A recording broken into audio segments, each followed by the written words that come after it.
Hey, what's going on? It's Chris with Life 180. Check it out. I'm doing a video right now and you're in the right place if you're looking to learn about inflation. You're looking to get sense about why did the stock market crash a couple days ago, probably by the time you're watching this video, and how is it coming back? How is the market reacting? Why is it doing the things that it's doing? Why is inflation looking like it's moving in the right direction, but still the economy doesn't seem to be resonating with it very well? How does the inflation numbers impact you? Have we reached peak inflation? I don't think we have. I'm going to talk about why I think we have not reached peak inflation, how I think it's going to get worse, how I think these numbers only show you a little bit of a snapshot of what's really going on, and ultimately what I think Jerome Powell at the Federal Reserve needs to do to be able to control inflation. So stay tuned. I got into a lot more detail than I thought I would when I started, so I think you're going to enjoy. Hey, what's going on, cash flow hackers? It's Chris with Life 180, and today we're going to be talking about the new inflation numbers. The BLS released the new CPI numbers, inflation. I've got the whole report behind me. I'm not going to spend a ton of time. What I want to do is simplify this report because inflation came down, so a lot of people are confused right now. How did inflation go from 8.5% to 8.3%? Why is the stock market crashing right now, regardless of what's happening with the CPI numbers? Because you would think that the fact that it's going down is a positive. Well, I'm going to show you why it's kind of a false sense of optimism that's happened, and why, even though, yeah, the markets are correcting, the reason they're correcting is because I think smart investors, the smart money out there, is realizing that the reason CPI has dropped is actually not a sustainable thing. In fact, it's going to get worse again. We have not reached peak inflation yet, and there is going to be a bump again, most likely, in inflation. And the only way we need to counter this, or we're going to be able to counter this, is by Jerome Powell at the Federal Reserve raising interest rates even more, which is going to put more stress on the economy, more stress on just individuals, on corporations, and all these different things. And the trickle-down effect of this all comes from one simple sector in the economy, and I'm going to get into this right now. So let's just go. So basically, here's what we have. I just want to kind of take a minute and show you what we have going on here. And once again, this is a 37-page report. I'm going to break it down into 4 pages that I want to share with you. You can go to bls.gov/CPI and you can find everything that you need. But the bottom line, you can see here right now that all indexes increased 8.3%. That dropped from 8.5%. The food and energy index rose by 6.3% there. That's an important one to realize. However, the food index increased 11.4% over the last year, which is the largest 12-month increase since May of 1979. Now, I want you to look at this real quick, okay? So this right here is the 1-month percentage change for CPI. So this means all of these numbers, if you understand what the objective of the Federal Reserve is, the Federal Reserve wants to get all of these numbers to add up to 2%. So when you add up 0.3, 0.4, 0.9, 0.7, all of these added up together are what equal the 8.3%. And so the goal, target inflation for the Federal Reserve, which is kind of laughable, is 2%, right? And so they've got a long ways to go. Now, when you look at the last couple months, July and August of 2022, these are great, right? We had 0% and we had 0.1%. And so that's trending in the right direction. That is giving people a lot of optimism. If you just look at the surface, it seems really good, but the problem is it's not that simple. And so here is why, and this just kind of shows a different line graph of what's going on.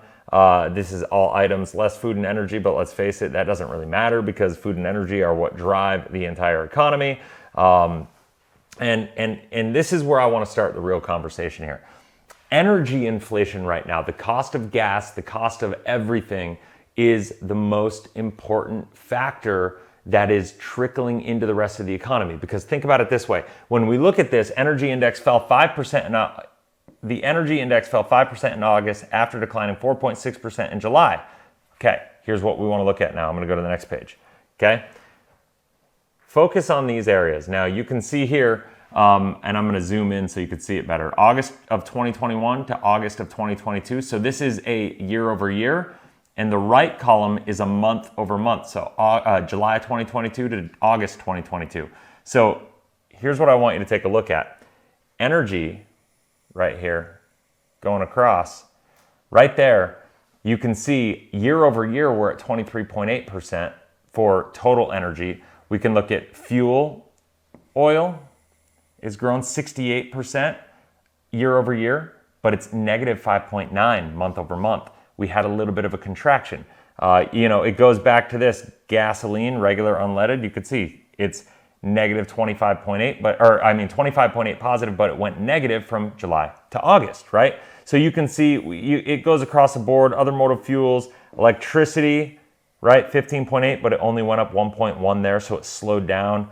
Pipe gas, 33, but it slowed down. So you can see the bottom line is the last month here, everything really slowed down from an energy inflation perspective, even went negative. Now, you probably felt this at home. I don't know where you live in this country, but I can say I live in Arizona, and I remember it was literally, let's see here. Yeah, I'll do that in a second. So literally, I remember last month, gas price, or a couple months ago, gas prices were, let's call it $4.50 a gallon, maybe $4.40 to $4.50 a gallon, depending on where you went to fill up your tank around town.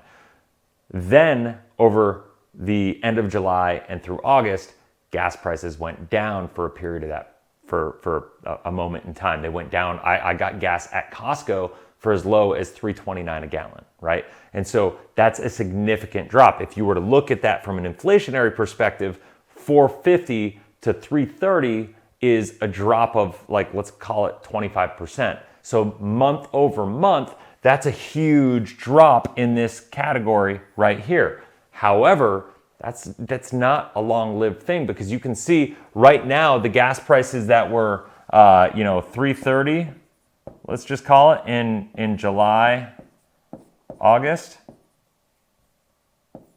are now back up to $4.19, right? So the prices have come back up. And so that is not even showing in the inflation numbers right now. And here's the deal. This stuff, the cost of gas impacts everything. The cost of petrol, the cost of whether it's diesel, whether it's unleaded, or whatever it is, the cost of gas really impacts everything that we do. It impacts farming. Think about that. Every farm has to do what? They have to have tractors. They have to, they spread. I'm not a farmer, so I don't, but you can imagine the amount of fuel that goes into running a farm with the tractors and the equipment and all the different stuff as they spread and fertilize, and as they have to feed the cattle, as they have to do all the different things they do. Once again, I'm not a farmer. I'm not going to pretend to know that I know all about that, but common sense tells me that the operations of the farm require fuel. Then once you pull the food out of the ground, or once you get the eggs from the chickens, or once you take the cows and you butcher them and do what you need to do, or you ship them where they need to be butchered, everything takes fuel to be able to transport them. And so those costs will get pushed down into the rest of the economy. And so if energy and fuel inflation has kind of come down during this month, what we've seen is a little bit of a reprieve in the impact on how that is going to affect your pocketbook, how it's going to affect, listen, I went to Costco the other day. It was $640 at Costco for a bill that I normally, and I'm a pretty consistent Costco shopper, for a bill that I normally would spend $400 to $450 on, it was $640. So that's that's like almost 50% increase year over year from what I buy. And like I said, I literally have a list that I go and I buy. I don't deviate from that list pretty much.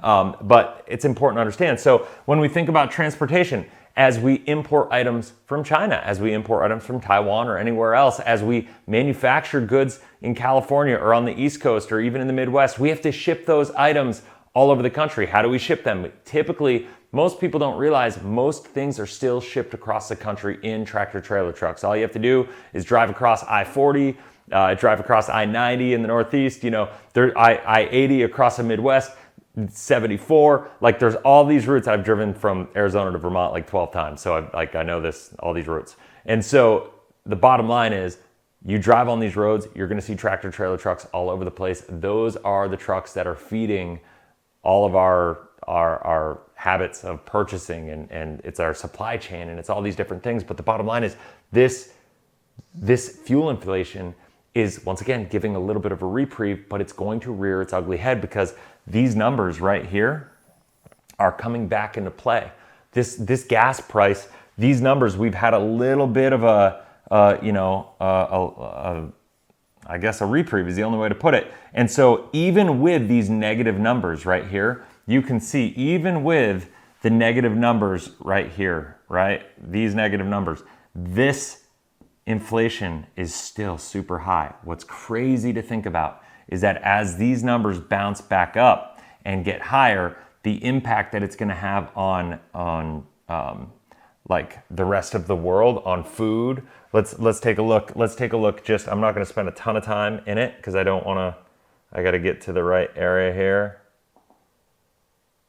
Right. So when it comes to our meats, when it comes to our food, when it comes to any of this stuff, right? So like food at home, meats and poultries, pork, other meats, fish, like all this stuff, eggs, all this stuff, frankfurters, like it's so funny to me how granular they get in all this stuff. And it's pretty fascinating when you really dive into these reports.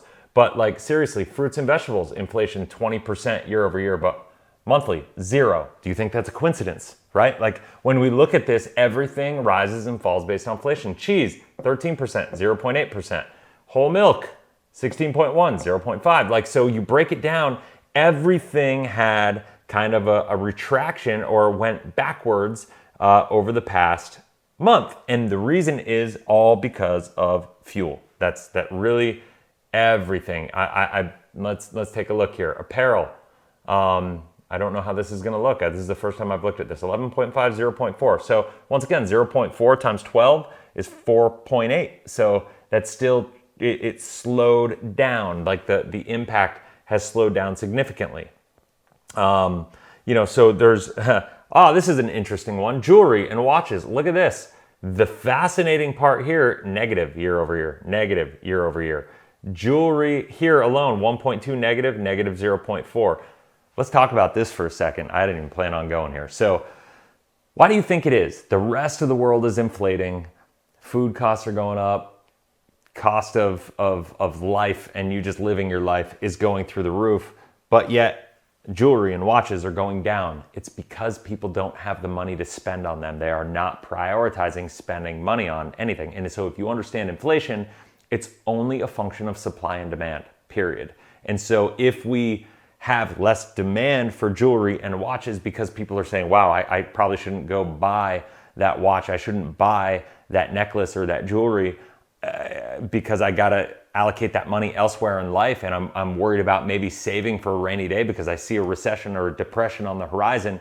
They're not going to put that money into frivolous spending, which is typically what jewelry and watches are. They're more of a luxurious kind of a, just a non-necessity, so to speak, for people. And so this is not a coincidence, guys. This is a situation. This is a massive indicator that I look at, for people to really take into consideration. The other component here is, do you remember when the economy went nuts, during COVID and everybody's worried it was going to fall apart, and then they created the CARES Act and they printed money and they started sending you money for free and all this stuff. Well, check this out. Let's dive in a little deeper here. Televisions, right here, negative 19.1% on televisions year over year, negative 2.2% month over month there. Other video equipment, negative 4.3%.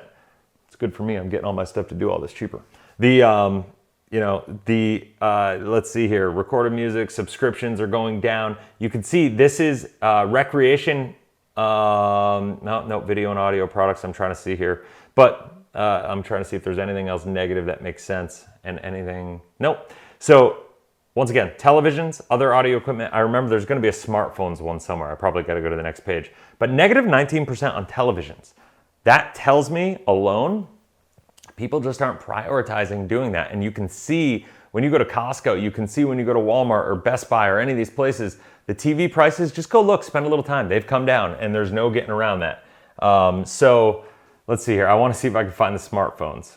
Alcohol, electronics, no. Photographic equipment, no. Education and communication commodities, negative. Telephone hardware is negative. Smartphones, there we go. That's what I was looking for. Negative 20.4% on smartphones. That means people are spending 20.4% less on smartphones this year than they do typically. Think about that. Like, that is, if there's anything, and I'm a horrible example of this, but you know, I go buy a new phone pretty much every year, right? And in that process, as I'm buying a new phone, I do it because for me, phones are part of my business, right? Like I run my business on it. I run all my social media on it. Let's face it, the cameras in these things are sick. They're just amazing. And so having 2 or 3 phones for me is important, not even just for the phone, but for the camera. I can get a camera in my phone cheaper than I could go buy like the Sony camera right here that costs $3,000. And honestly, these do just as good of a job. For all you creators out there, people thinking about it, side note, just don't worry about all the expensive stuff. Just go do something simple. Use your phone, get the audio right. So that's a little side bonus here. But you can see here the smartphone's going down. I guess the real purpose, the real point of me showing this to you and really thinking about this is just the fact that like the economy is not going in a good direction. We are not in a good spot. I think what we're looking at is Jerome Powell. If we realize, I'm going to just slide this aside, I'm going to write here. So if we realize that inflation is 8.3% and it came down from 8.5%, right? And we know that that's the case. And I don't know what the federal funds rate is. Let me take a look real quick. I'm going to just look up current federal funds rate. I want to see what he's at right now. Current federal funds rate. I'm just looking on my computer real quick. What is the federal funds rate today? It's about 2.5%, right? So Fed funds equals 2.5%. So what does this mean? Let's break this down and how it means to you, what it means to you, and why the stock market is freaking out. It's because of the fact that 8.3% inflation, what does that mean? That means if it persists, let's just call it 8%. If it persists at 100,000 and you have $100,000 and you have that money and you have 8% inflation, that means if that money doesn't grow, you basically still have the $100,000, but it's only going to buy you $92,000. It's going to go down 8%. It's going to buy you $92,000 worth of stuff at today's money. So you still have the $100,000 next year, but the purchasing power will go down to the equivalent of $92,000 today, right? So that's important to understand. So think about it this way. Here is the challenge. In order to control inflation, typically speaking and technically, even though there's some other variables, but from a foundational Keynesian economics perspective, which is basically the fractional reserve banking system, all functions around Keynesian economics. Go look it up if you want. Keynseyin,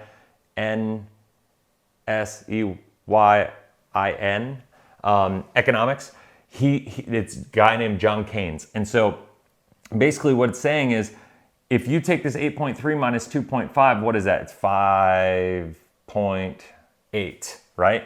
So this says 5.8 is the discount on this money. So there is this gap here. So if there's 8.3%, even if I could go get a mortgage right now, and because I know people are talking about mortgage rates going up to 6%, if I get a mortgage at 6%, but inflation is 8.3%, well, that's a negative 2.3% cost on my money. That's basically free money because I'm paying a lower interest rate than I'm losing the purchasing power of that money. So if you can ever do that, that's effectively free money that you can leverage to be able to increase your wealth. Now, here's the deal. The 8.3% inflation, for instance, especially you got to look at different sectors and how you're doing this, because real estate prices, I think, can and will come down. They have to correct.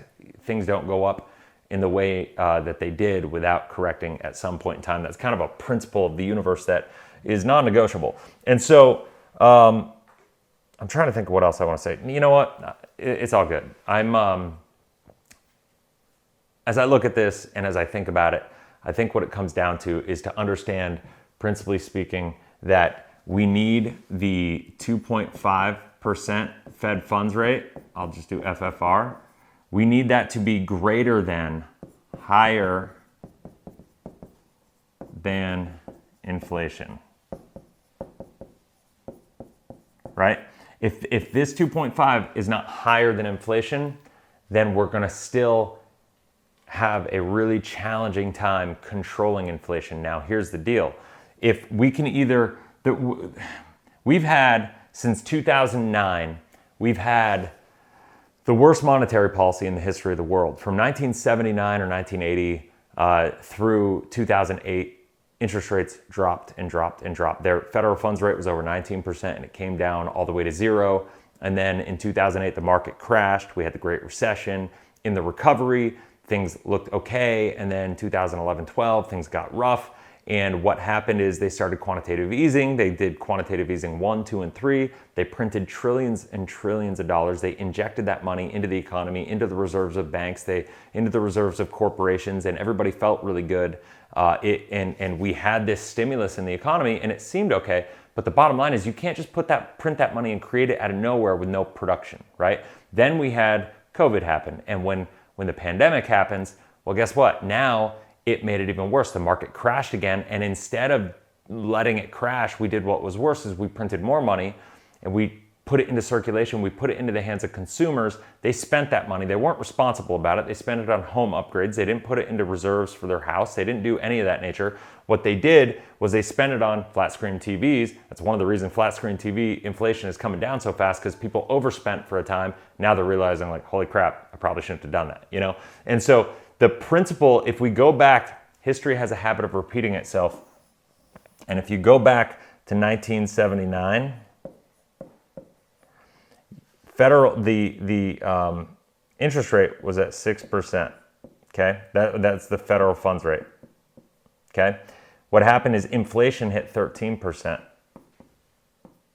I'll just call it inflation hit 13%. And so Paul Voelker realized that his only way to counter it was to jack up the federal funds rate. So he went to 19%, literally almost overnight, just to control inflation, and it worked. And so that one bold move, if you look at 1980 and you go, I challenge anybody, go back to the late 1979 and 1980 and look up archives of news articles about the financial catastrophes that were happening and how everybody thought the world was coming to an end because of how hard the economic times were, because of this one move, because of the financial stress it put on the debt markets, right? And the problem is, back then, I don't know if you know this, but back then we didn't leverage debt nearly as much as we do today. Like, credit card debt was almost non-existent. Like, household debt was super low. The problem is now we have such a high amount of subprime debt and such a high amount of credit card debt that these increases are going to absolutely decimate middle-class America. It's just going to be what it is. But you can't get out of this principle. You have to be willing to do this, right? And so when I look at this, I look at the fact that, okay, from 1979 to 2008, interest rates went down to zero. This tracked down the 1980s. That's how we had the booming 80s. And that's how the 90s were amazing, right? And then we had the dot-com bubble in 2000. And, so I guess, it was 2008, but we had the dot-com bubble here. And then from 2000, we had a little recovery with the real estate, and then it crashed. And then we had quantitative easing, and then we get to 2020, things get really bad.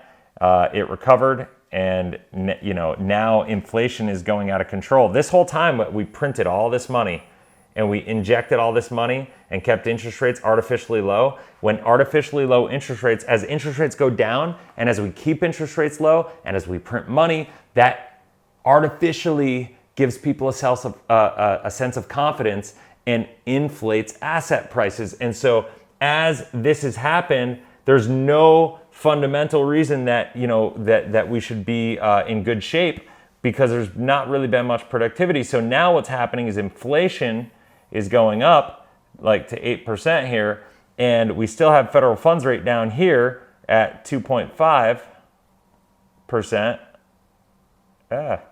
2.5%, right? And so if we know that's the case, the reality is Jerome Powell has to raise rates, I would say, to 10% in order to control inflation. Until we do that, we're not going to get out of it. But here, until, I'll say this, one way or the other, we are going to have to deal with this. One way or the other, inflation is going to fix itself, because inflation will get so bad, your life will get so hard because everything around you will cost so much. I looked it up. The average household income right now is $71,000, up from $70,000 last year. I promise you, your cost of living has gone up by more than $1,000. So your real income, your standard of living is getting crushed by inflation. This is going to continue to happen until we have a depression, like literally something we've never seen since 1928, 29, 30. And it's going to happen, or we can have somebody in the Federal Reserve that has the guts to do what Paul Voelker did back then, and it's going to hurt a lot.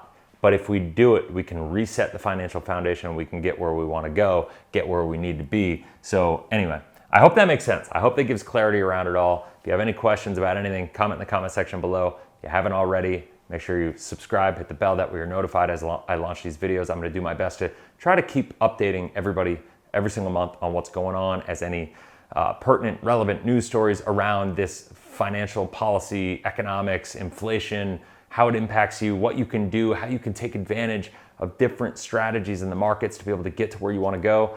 That is ultimately what this is all about. It's all about you having the financial security you need to live the life that you want to live ultimately. So that's it. Until next time, have a blessed, inspirational day. We'll talk soon. See ya.